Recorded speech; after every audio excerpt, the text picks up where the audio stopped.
ဒီကရှေ့အောင်ကကျွေးခေါ်ဆောင်နေတဲ့ညနေညတဲ့ပြည်သိတာလည်းရှိတယ်ဒီပါရှင်ကိုကြောင့်ကညီမလေးတရားတော့လွတ်လပ်ရအောင်ခုပေးတယ်ဖြစ်ပါရှင်တမီးတို့ဖြစ်တဲ့လွတ်လပ်ပါကြီးကိုကြောင့်1975ခုနှစ်ဖေဖော်ဝါရီလ13ရက်နေ့မှာဘဝရဲ့နမမှုကတာရင်ရှေ့နေပါမိကေတော့လို့ပါတယ်ဖြစ်ပါရှင်လွတ်လပ်ရရင်တိုးပန်းနေတဲ့1949ခုနှစ်ဇူလိုင်လ19ရက်နေ့မှာမတမသူတည်းရုပ်ကြံခဲ့တက်ဆုံးခဲ့ရတယ်အဲ့ဒီကိုအာတာမီလေးတို့တတ်မှတ်ခဲ့ပါတယ်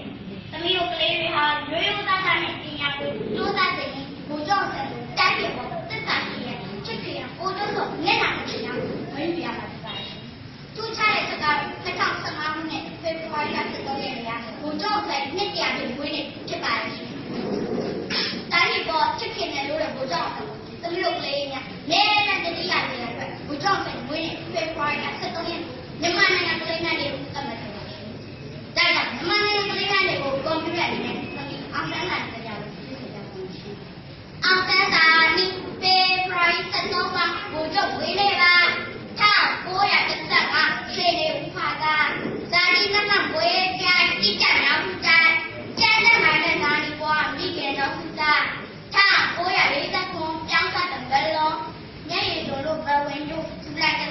19ပြည်သူရဲ့တဲပြီးဘိုးတို့ဘိုးကလည်းကားလိုက်တဲ့နဲ့မှာကငါတို့မမေ့အား